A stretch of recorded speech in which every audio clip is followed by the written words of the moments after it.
gelijkheid. En die strijd van onze voorouders is niet alleen politiek, maar ook diep menselijk. Zij vochten voor een vrijheid, voor hun eer en voor het recht van het volk om rechtop te staan. En dat is ook de reden waarom we nu vandaag die erfenis met de diaspora verder willen dragen. We willen onze taal bewaren, onze cultuur doorgeven en ook onze jongeren verder ondersteunen. Ik wil dan ook vooral Halima bedanken voor alles wat dat ze vandaag heeft georganiseerd, maar ook voor alles wat dat ze gedaan heeft voor de Algerijnen en verder, niet alleen de Algerijnen, maar eigenlijk de hele, alle mensen van de wereld, zou ik durven zeggen. En ik wil ook, want we waren met 3 stichters van Finex. Dat was dus Halima en ook Louisa, die daar ook aanwezig is. En we hebben elkaar ook beter leren kennen toen we dan samen met jou dus naar Algiers zijn gegaan om de om de Internationale Vrouwendag te vieren. Dus ik zou willen eindigen met gewoon de 3 zeer simpele woorden. 1, 2, 3. Oké, dankjewel. Ik ga het woord geven aan Samir. Salam alaikum. Bonsoir, goedenavond. À l'occasion du 61e anniversaire du déclenchement de la glorieuse guerre de la libération nationale, notre association se réunit pour honorer la mémoire des martyrs de la guerre de libération. En ce jour où tout a commencé, nous rappelons le courage de celles et ceux qui ont donné leur vie pour que l'Algérie retrouve sa dignité, sa liberté et son indépendance. Gloire éternelle à nos martyrs. Vive l'Algérie libre et unie.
soir, nous allons vous présenter un film sur une femme flamande de Gand qui, pendant la Révolution, un de nos martyrs, il a fui la France, il est venu à Gand, il a été hébergé par une famille flamande. Pour finir, il est tombé amoureux de cette femme qui était infirmière et elle est partie au maquis avec lui. Elle a fait la guerre. Heureusement, elle vit toujours et on va voir le reportage. Après, il y aura une question-réponse. Et je vous présente monsieur... il se présente lui-même. Vas-y. Je me présente, Salam alaikum. Je suis journaliste, L'Akhdar Ferhat. Voilà, je suis arrivé en Belgique en 1994, comme disent les Belges. Je travaille avec surtout les médias arabes. Je suis correspondant de la télévision d'Arabie Saoudite jusqu'à maintenant, la chaîne Ikhbariya. Je travaille aussi pour un journal algérien que j'ai créé moi-même et que je souhaiterais qu'il va devenir un endroit pour les jeunes, pour apprendre les jeunes et pour leur transmettre notre expérience. Le sujet d'aujourd'hui, je viens dire 2-3 mots.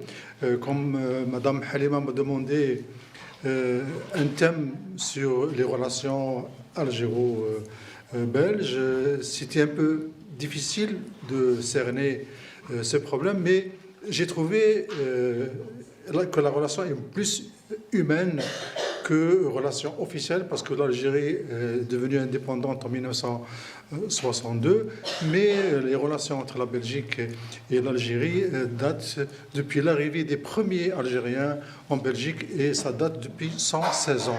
Nous sommes la plus ancienne communauté dans ce pays. Nous avons 116 ans d'existence ici dans ce pays. Donc, et j'ai essayé aussi de trouver des liens. Parmi les liens qui existent, comme nous sommes en la partie Flandre, il y a des Flamands qui ont vécu en Algérie, qui sont décédés en Algérie, comme un grand peintre de la ville de Gand, et que le Parlement algérien l'a honoré dernièrement. Ils ont exposé toutes ses œuvres. Il a vécu à Boussaada, il est mort à Boussaada en 1955. J'ai trouvé aussi parmi les choses qui rapprochent les peuples et qui expriment cette relation qui existe entre l'Algérie et la Belgique, un exemple dans une femme qui s'appelait Zohra l'Allemande. D'ailleurs, on va voir son film. On l'a appelée Zohra l'Allemande parce qu'elle explique elle-même que les Algériens ne connaissaient pas les autres nationalités. Et dès qu'ils voient une femme qui brande et avec des yeux bleus, on dit c'est une Allemande. Donc, elle porte cette appellation, Zohra l'Allemande, alors qu'elle est flamande, elle n'est pas allemande, elle est belge. Et elle a connu un Algérien ici pendant la guerre de libération.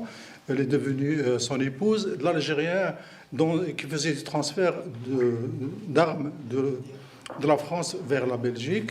Alors, qu'est-ce qui s'est passé? Il a été pris dans un contrôle et le mari, il a été expulsé en Algérie et il était en prison. Et elle n'avait pas de nouvelles parce qu'elle était aussi intégrée dans le réseau FLN de soutien à la guerre de libération. Donc, elle est partie chercher son mari jusqu'à Betna, Tkout, etc., les Aurès. Et quand on lui a dit que votre mari, il est au maquis, elle a dit « je rejoins mon mari ». Et voilà, et elle va raconter elle-même son histoire dans ce film qu'on va voir ensemble. Et après, on va discuter des choses beaucoup plus profondes qui existent et d'autres exemples qui sont quand même très frappants dans la relation algéro-belge. Voilà. Merci.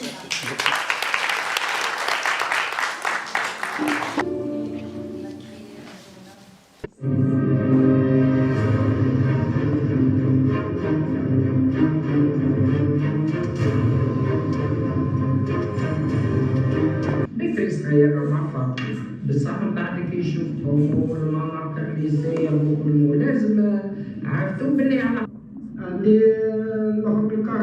العيب بصادق الاخر العيب كامل يعرف واش عملت واش درت واش تعب.